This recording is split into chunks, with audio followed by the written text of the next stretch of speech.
In Book 1 of The Wealth of Nations, Adam Smith begins with a single question: what makes a nation truly wealthy? He doesn't point to gold or conquest, but to something far more powerful.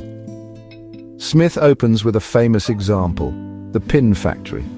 One man working alone might make one pin a day, but 10 men dividing the tasks, drawing wire, straightening, cutting, sharpening, can produce thousands.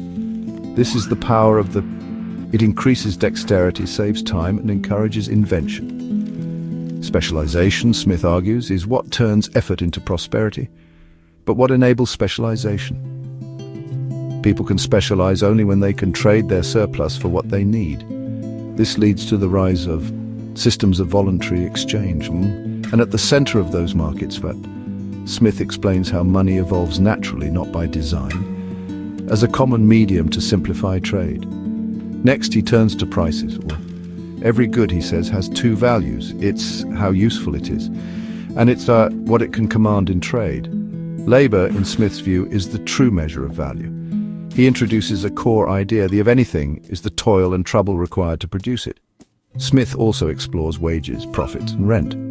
He shows how each is a share of what labor produces, with wages going to workers, profits to capital, and rent to landowners. But these shares are not always equal. He warns of power imbalances, of employers who collude, and markets that aren't truly free. Smith isn't describing a perfect system, and he's building a foundation.